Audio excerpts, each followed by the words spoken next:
Morning. Ngayon naman po ay hayaan niyo pong basahin ko po ang ating passage sa Tagalog. Kanina binasa po ng ating kapatid sa English. This time naman, buksan natin ang ating Bibles as I read it to you sa Tagalog para sa ating karagdagang kaalaman. Romans chapter 5, verses 3 to 4. Ganito po ang sinasabi. At hindi lamang gayon, kundi naman nangagagalak tayo sa ating mga kapighatian, na nalalamang ang kapighatian ay gumagawa ng katiyagaan, at ang katiyagaan ng pagpapatunay, at ang pagpapatunay ng pag-asa. Ito po ang salita ng Panginoon, purihin ang Diyos. Natatandaan ko po nung nag-attend po ako ng kasal ng isa sa mga kabarkada ko. This was 8 years pagkatapos namin mag-graduate from college. And this was the time na maririnig mo na dahan-dahan na or isa-isa kinakasal yung mga kaibigan mo at saka mga kaklase mo. And yung kasal na yun ng aming kaibigan sa, hindi ko nasasabihin kung saan. Yung kasal ng aming kaibigan ay naging reunion of sorts. Ganun naman ang nangyayari. Naging reunion of sorts dahil bukod sa nakita-kita ang mga magbabarkada, nakita rin ang mga magkakaklase. The last time na nakita kami, like I said, was 8 years since. At nung nagkakwentuhan, hindi maiwasan na magkatanungan. Siyempre, ngayon lang din kayo ulit nakita. Usually, yung mga usual questions that go around sa mga ganitong klaseng events. Saan ka nag-work? Diba? Saan ka nag-work? Or what do you do?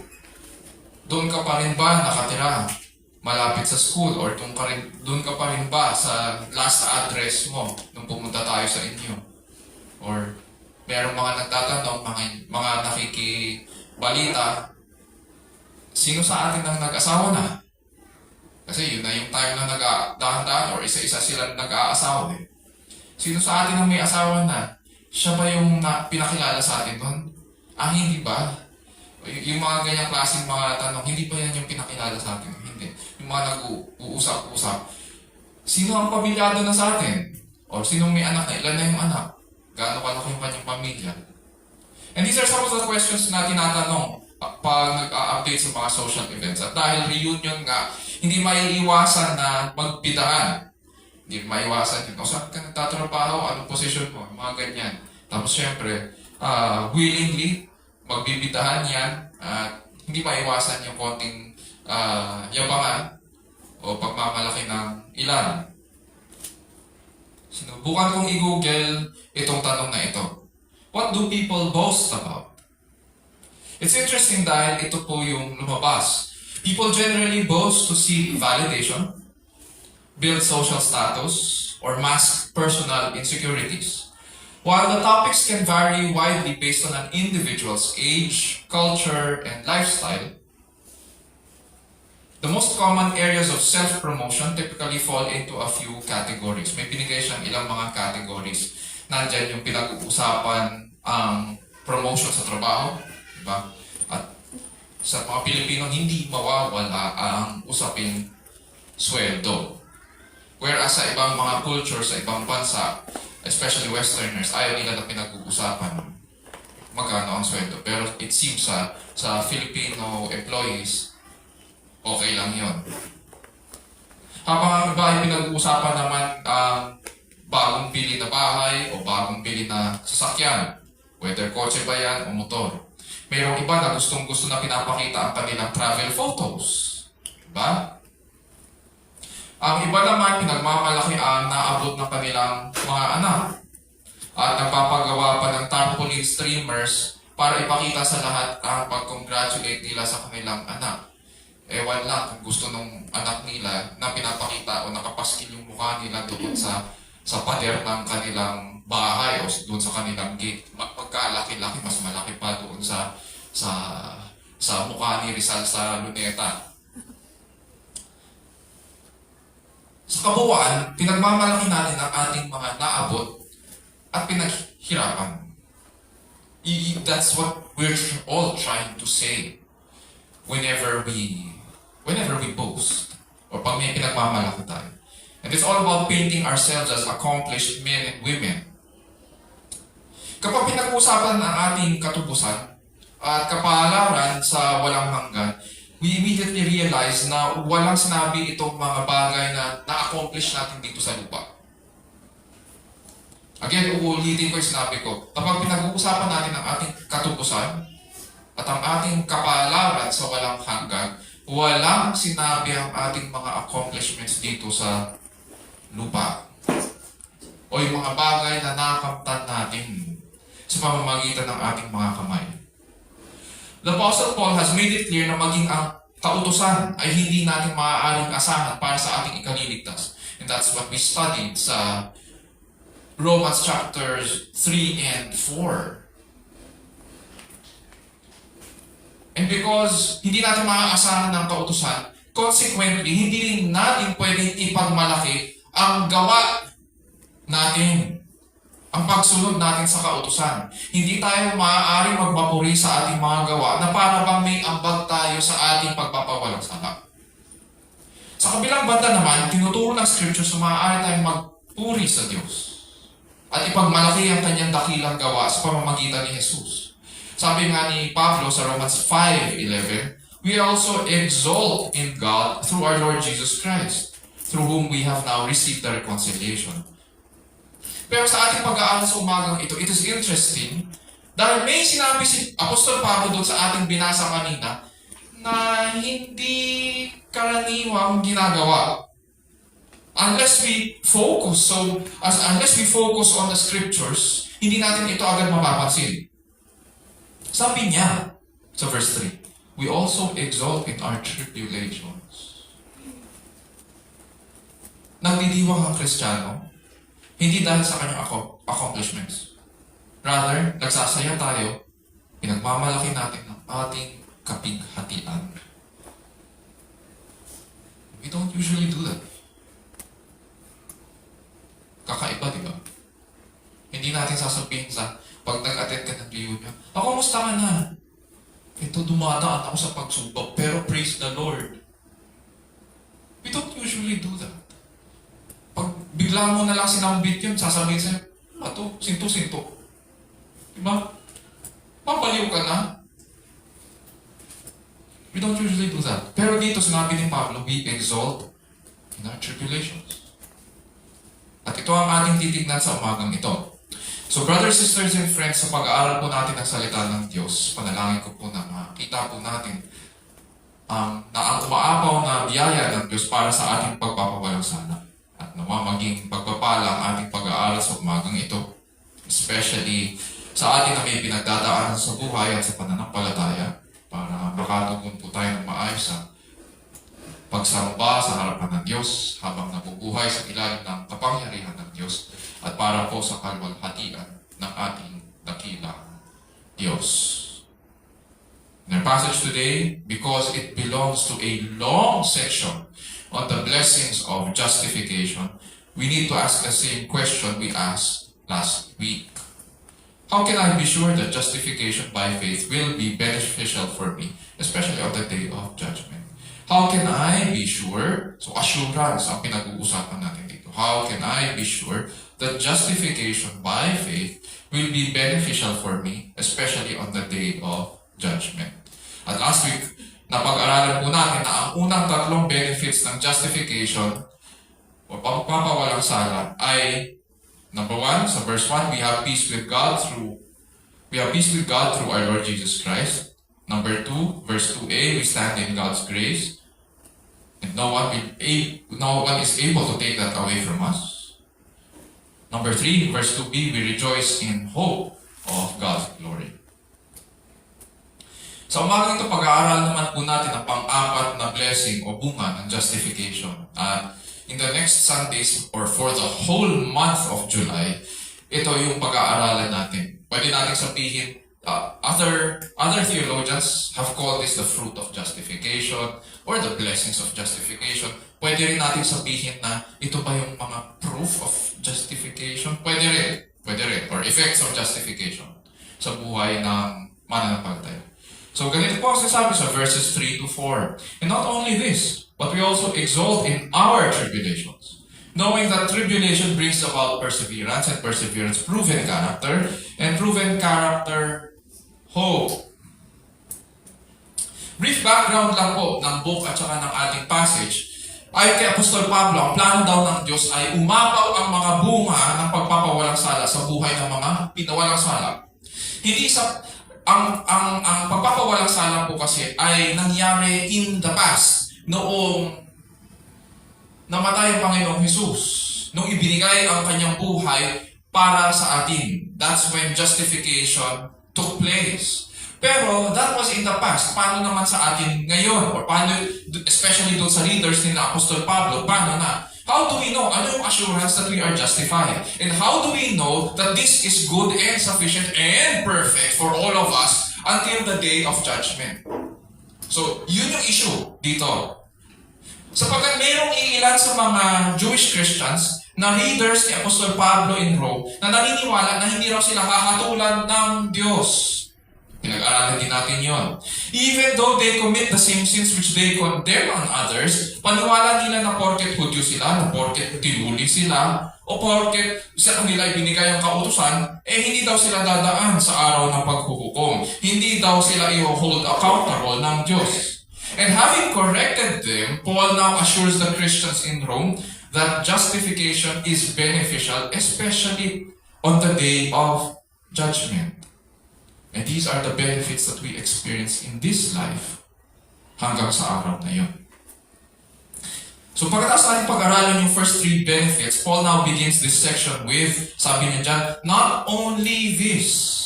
It means hindi natatapos ang mga bunga sa verses 1 and 2. Mayroon pa. Sabi niya, we exult in our tribulations, knowing that tribulation brings about perseverance. May sinabi po si Dr. Thomas Constable, isang Bible scholar and theologian, tungkol dito sa passage sa kanyang commentary on the book of Romans. Ayon sa kanya, peace with God does not always result in peace with other people. Ulitin ko. Peace with God does not always result with peace with other people. Totoo ito. Dahil on the one hand, na kay Kristo na tayo. We have peace with God. We are Christ's possession. Although we are in the world, we are not of the world. Nandito tayo sa mundo, pero hindi tayo nabibilang sa sanlibutan. Mas maganda sa Tagalog compared sa English. We are in the world, but we are not of the world. At mas clear, nandito tayo sa mundong ito, pero hindi tayo nabibilang sa sanlibutan. Sabi nga ng Panginoong Jesus, sa kanyang mga alagad sa John 15:18 to 19, if the world hates you, you know that it has hated me before it hated you. If you were of the world would love its own. But because you are not of the world, but I chose you out of the world, because of this, the world hates you. See? That is why peace with God does not always result in peace with other people. A chapter later, pagkatapos ng John 15, Jesus tells them na itong tuon ng sanlibutan na nagpapahirap sa mga Kristiyano ay normal sa buhay ng isang tagasunod ni Kristo. Sabi niya sa John 16:33, these things I have spoken to you, so that in me you may have peace. In the world you have tribulation, but take courage, I have overcome the world. Sa gitna po ng mga kapighatian, mayroon tayong kapayapaan kay Kristo sapagkat napagtagumpayan niya ang sanlibutan. Hindi natin pinag-uusapan po dito yung mga sufferings natin dahil sa ating kasalanan. Magkaiba po yun. Baka iniisip natin, in general, pinag-uusapan dito ang lahat ng paghihirap ng tao. May mga paghihirap na sinasabi ang scriptures tungkol sa ating kasalanan, na resulta ng ating kasalanan. Hindi yun ang pinag-usapan dito. Itong sufferings na tinutukoy dito ay dahil kabilang tayo kay Kristo. May kinalaman ito sa ating pananampalataya. These are sufferings that are a consequence of our following Jesus Christ. And so sa gitna ng mga kapighatian, mayroon tayong kapayapaan, sabi ni Kristo. Sapagkat napagtagumpayan niya ang sanlibutan. At ito ang rin ang ating kasiyahan. It is the reason we can be confident as we face persecutions and suffering. Pero sabi ni Kristo, kailangan daw maghanda dahil maraming paghihirap ang naghihintay sa mga sumusunod sa Kanya habang nabubuhay dito sa mundo. Sabi niya, in the world you have tribulation. But take courage. Ito ang normal sa pagiging Kristiyano. Ang mahirapan kay Kristo. Historically, Christians have experienced persecutions and death in every form at every age.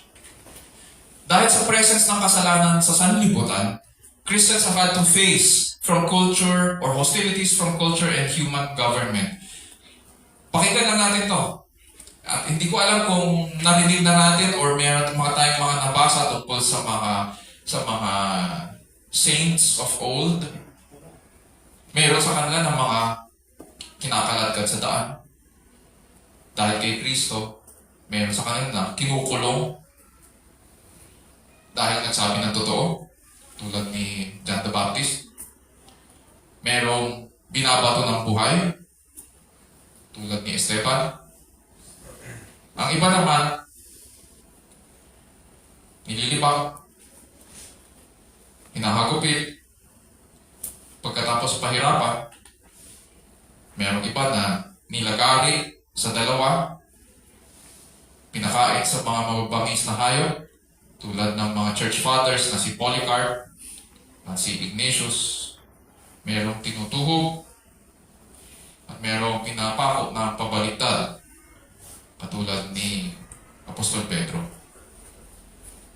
Pinahayag ng writer ng Book of Hebrews, pakinggan lang natin yung pastor ng Aklat ng Hebrews, sa Hebrews 11:36 to 37, as he expounds on the history of faith at saka yung mga personalities na nag-display ng kanilang katatagan sa Panginoon.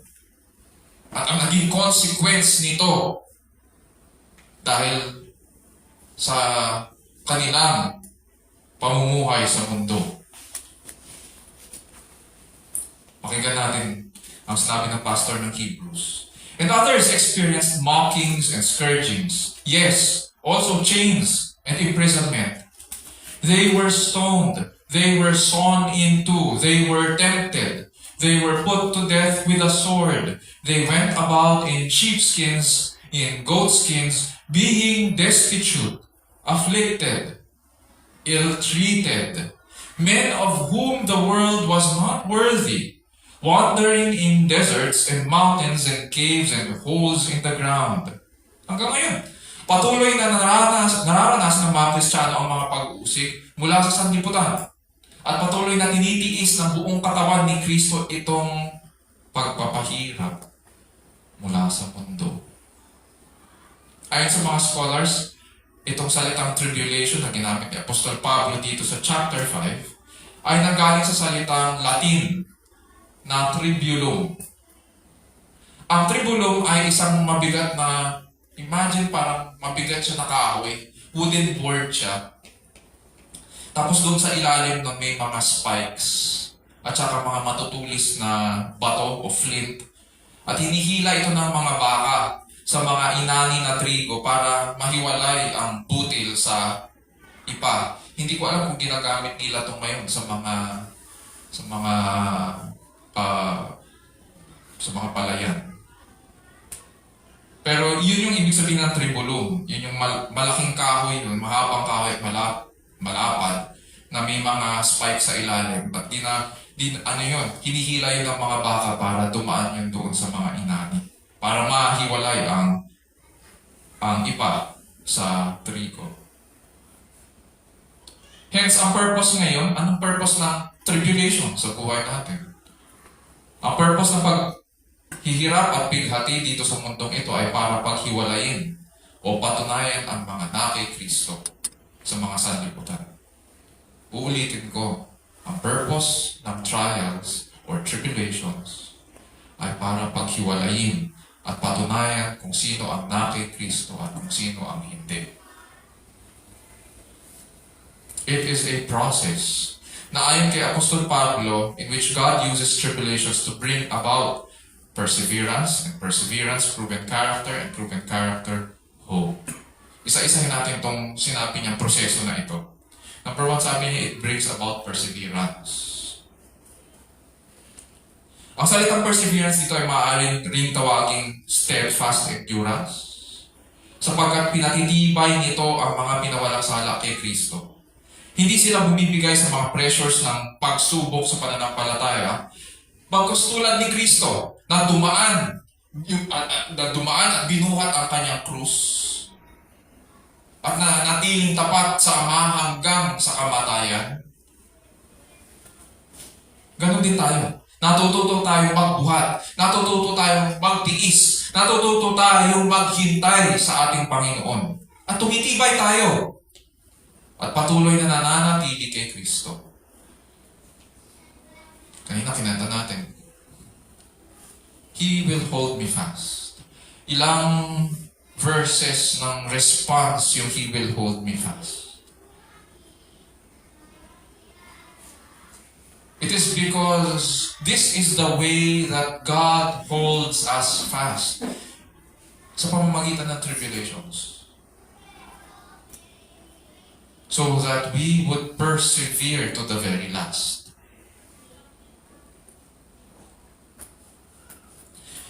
Ganito ngayon ang kahalagahan ng tribulation sa buhay ng mga mananampalataya. It brings about perseverance. Number two, it is character building and proving. Ang salitang character sa original language ay may kinalaman sa pagpapatunay. Sabi dyan, about perseverance, it brings about perseverance and perseverance proven characters. Ibang translations, character lang. Pero yung original language, may kinalaman ito sa pagpapatunay. Kaya yung ibang Tagalog translations, tama yung pagkakasabi. Ang sabi sa Tagalog, balikan ko lang.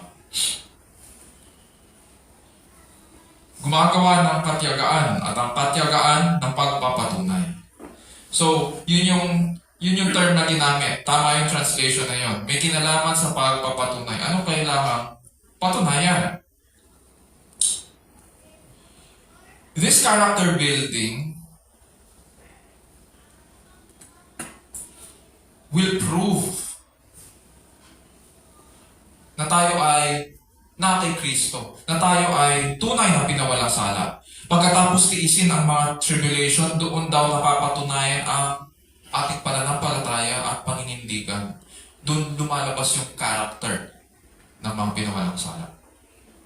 Hence, in the past, pinag-aralan natin, di ba? Ang pananampalataya, kailangan dumaan sa test. Kailangan pinatutunayan yan. Hindi mo pwedeng sabihin na, may nananalig ako kay Kristo. Pinatutunayan yun. Kailangan dumaan yun sa mga tests. At dito, makikita natin na mismo ang mga pinawalang sala ay pinadadaan sa mga tribulation. So that their character is proven. Na sila nga ay tunay na pinawalang sala sa Diyos. At hindi lamang napapatunayan ang paninindigan o pananalig, napapatunayan din natin ang katapatan ng Diyos. Dahil siya ang nagpapalakas at nag-iingat sa atin. Yes. Hindi naman faith lang natin ang pinapatunayan. Napapatunayan din natin at nakikita natin sa ating buhay ang katapatan at kabutihan ng Diyos. Dahil siya ang nagpapalakas at nag-iingat sa atin. And therefore, perseverance, it brings about perseverance, and perseverance, proven character, and proven character, what does it give us? It gives us hope sa Panginoon. Ang function at value ng mga pighati sa ating buhay ay hindi lamang palakasin tayo sa pananampalataya. Inilalayo rin tayo nito sa mga false hopes ng mundong ito. At inilalapit tayo sa tunay nating pag-asa.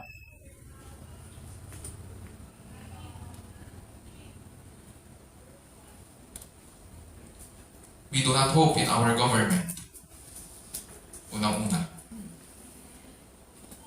We do not. We do not hope in our leaders because they will falter. They are sinful men and women like us. Marami sa mga Pilipino umaasa na magbabago ang government. Ako ang tingin ko dyan, dahil ang tao ay makasalanan, hindi magbabago yan. Hanggat hindi dumadating ang Panginoong Hesus at hanggat hindi siya umuupo sa kanyang luklukan. And so the world will give us false hopes. Katulad na lang ng sinasabi na, magtrabaho ka ng magtrabaho para maging maayos ang kinabukasan mo.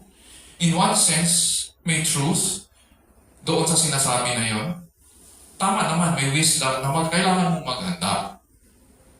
Tama na maghanda. Kaysa naman na wala kang ginagawa at hindi ka naghahanda para sa pamilya mo at sa kinabukasan mo. Pero at the same time, hindi yun ang ultimate hope. Hindi mo pwedeng ilaan ang lahat ng oras mo at lakas mo doon sa bagay na yon. Sapagkat ang mangyayari sa'yo, magiging alipin ka ng bagay na yon. Kung ano man yun. Kung ikaw ay alipin ng iyong dreams and hopes para sa kinabukasan, magiging alipin ka niyan. Magiging Panginoon niyan sa'yo.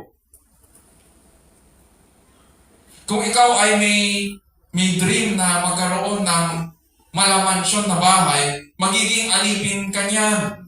Kung ikaw ay mahilig sa salapi, magiging alipin ka niyan. We do not place our hopes sa mga bagay.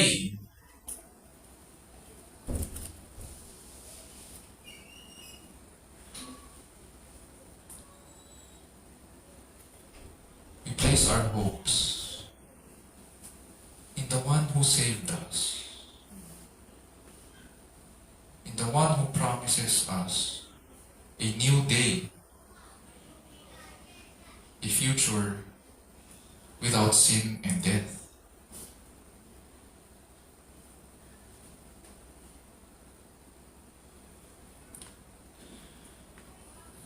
Nung panahon ni Apostol Pablo, alam ng mga Kristiyano ang mga bagay ukol sa faith strengthening at character building and hope producing role nitong tribulation sa kanilang buhay. Kaya sabi ni Apostol Pablo ngayon sa verse 3, not only this, but we also exult in our tribulations. Alam nila to. Hindi naman tayo ang nakadiskubre nito. And so this is the reason Christians grow and flourish in times of tribulation. Mapapansin natin, pag lumingon tayo sa church history, sa tuwing may inuusig, lalong lumalago ang iglesia. Pag namamatay ang isang pastor or elder ng church, lalong lumalawak ang ministry of the gospel. Tumitibay ang church. Sabi nga ng isang church father, the blood of the saints is the seed of the church. In some parts of the world, ganun ang nangyayari sa mga ministries, especially sa China. Dumadaan sa pagsubok yung Christian church doon. Gumawa ng sariling version ng Christianity ang communist government ng China. Yun yung dapat i-recognize. Tapos, yung mga ayaw umayag doon sa Christian version nila, inuusig nila. And so we hear of pastors na bigla na lang kinakasuhan at tinatakip. False yung mga kaso. At hindi na nakikita ng kanilang mga pamilya. Pero nagpapatuloy ang ministry. We hear of countries na bawal magdala ng Bible. Pero we have Christians na magsusulat ng isang maliit na note o verse at itatago nila yung sa kanilang mga bulsa para pagdaan nila sa mga scanners, hindi ma-detect. Tapos yun ang pag-aaralan nila. Hindi pwede magpasok ng Bible eh. So ano pag-aaralan nila? Yung maliit na strip of paper na finold nila sa kanilang mga bulsa, yun ang ginagamit nila para sa ating Bible study. Whereas tayo dito, malaya tayo na nakakapag-aral. Hindi tayo nangangamba na bigla na lang may kakatok dyan. At bigla tayong aaresto o dadakipin.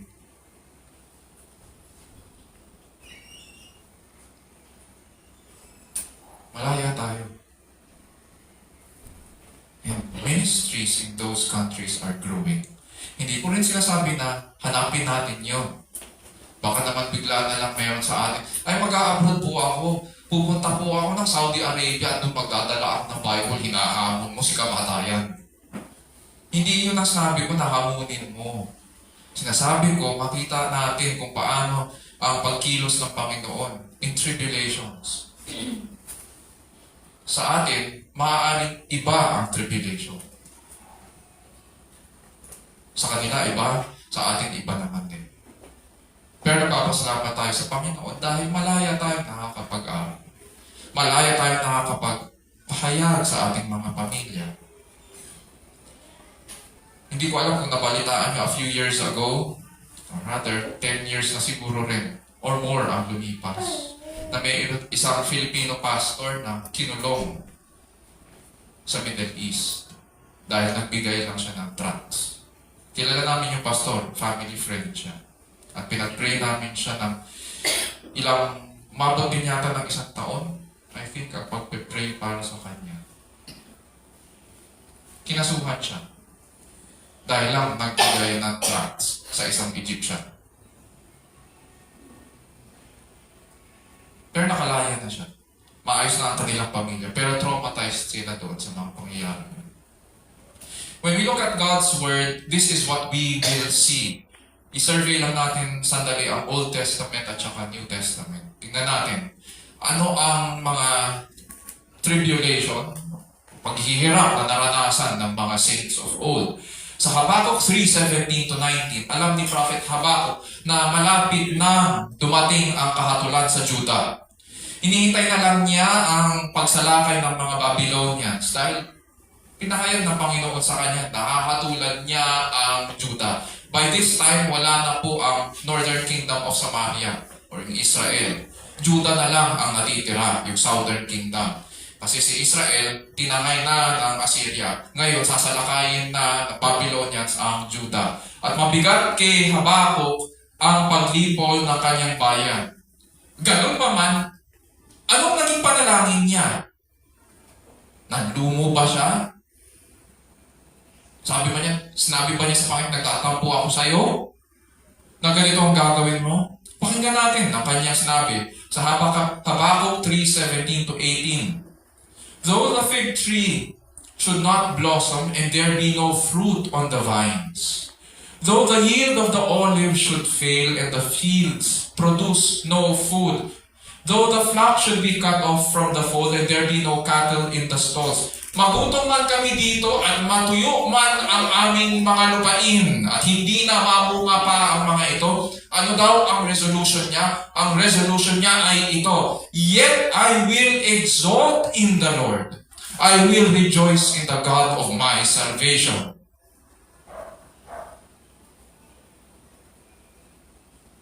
Mahirapan man kami dahil sa hatol mo, O Diyos. Patuloy akong magpupuri sa iyo. Dahil ikaw ang aking kaligtasan. Sa Psalm 30, verse 5. Dito pinahayag ni Haring David habang dumadaan sa isang matinding sakit na ang pagdidisiplina daw ng Diyos ay hindi pang matagalan at ang kanyang paglingap ay panghabang buhay. Kung kaya ganito ang sinabi niya, weeping may last for the night, but a shout of joy comes in the morning. Hindi naman tumatagal ang mga paghihirap. May hangganan din. Kaya he looks forward to the joy that comes in the morning. So Psalm 73, 25 to 26, may mga bagay na sumubok kay Asaph sa writer nito. Nang tumingin siya sa mga masasama tulad ng kanilang pagkalat sa mundo at pagyaman, di ba? Nagtataka tayo bakit kung sino pa yung mga masasamang damo, sila yung dumadami, bakit sila yung yumayaman sa mundong ito. At ganoon din, na-test si Asaph sa kanyang mga nakita. At bagamat nahirapan siya sa palaisipang ito, iisa lang ang kanyang conclusion. Sabi niya sa verse 25 to 26 ng Psalm 73, whom have I in heaven but you? And besides you, I desire nothing on earth. Kasi yun nga yung nakita niya sa mundong ito. My flesh and my heart may fail.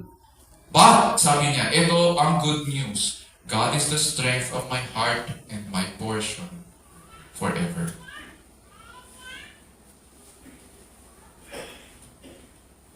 Oo nga naman, tapat ka sa Panginoon. Nagtatrabaho ka ng marangal. Hindi ka nagnanakaw. Tapos nakikita mo kung sino pa yung nagnanakaw. Siya pa ang lumalago. Sabi niya, my flesh and my heart may fail. Hindi ko ilalaga ang aking pag-asa sa aking trabaho. Hindi ko ilalaga ang aking pag-asa sa mga bagay-bagay.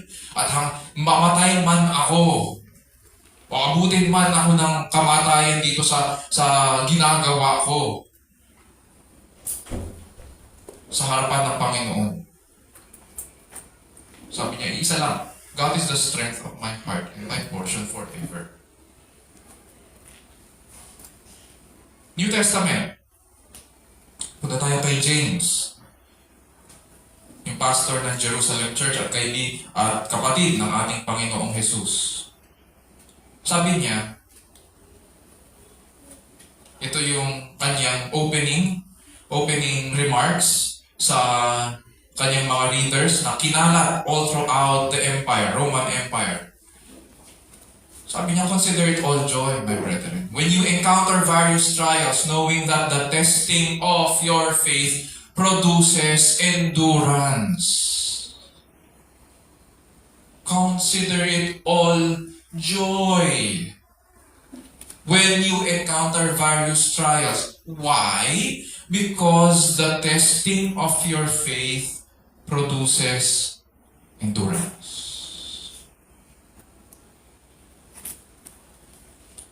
Tingnan naman natin si Apostol Pedro, baka si James lang yan eh. Sabi ni Apostol Pedro, sa mga hinirang na nasa lunsod ng Pontus, Galatia, Cappadocia, Asia, and Bithynia, na inuusig din at pinahatid ito ni Apostol Pablo sa kanila, Apostol Pedro, sa 1 Peter 4, 12 to 13. Beloved, do not be surprised at the fiery ordeal among you, which comes upon you. For what purpose? For your testing. As though some strange thing were happening to you. So, huwag niyo tignan yan na parang weird yan. But to the degree that you share the sufferings of Christ, ganito ang dapat na tingin niyo sa mga paghihirap niyo. The degree that you share the sufferings of Christ. Therefore, anong conclusion? Keep on rejoicing so that also at the revelation of His glory, you may rejoice with exultation. Kay Apostol Juan naman, kay John, habang pinapakita ng Panginoon kay Juan ang pagbuhos ng iba't ibang hatol sa buong sanlibutan at sa sangkatauhan, nakita raw ni Juan ang napakaraming tao mula sa bawat bansa, lahi, bayan at wika. At ayon sa isa sa mga matatanda sa langit, ayon doon sa matanda, sila raw ang dumaan sa pag-uusig at iba't ibang kapighatian. At ano daw? Anong sabi? Anong description ni Juan sa kanila? Ganito ang narinig niya sa kanilang bibig. Salvation to our God who sits on the throne and to the Lamb. Nagpuri pa sila sa Panginoon. From start to finish, makikita natin ang paglago ng mga hinirang habang dumadaan sa iba't ibang mabibigat na pagsubok.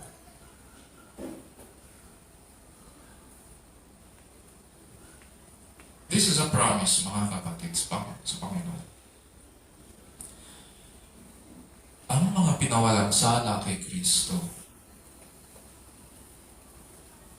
ay hindi maaaring malipol. Hindi sila maaaring matinag. Hindi sila maaaring pigilin ng sanlibutan. They will flourish until the end. So how can I be sure that justification by faith will be beneficial for me, especially on the day of judgment? Verses 3 to 4, isang point lang tayo ngayon, which is point number 4, as we continue yung pag-aaral ng blessings of justification. Point number 4, we have joy in our struggles and suffering. Ang benefit or blessing sa atin is that we have joy in our struggles and suffering. It is not in spite of struggles and suffering. No. Part yun. Yung struggles and suffering are part of our life.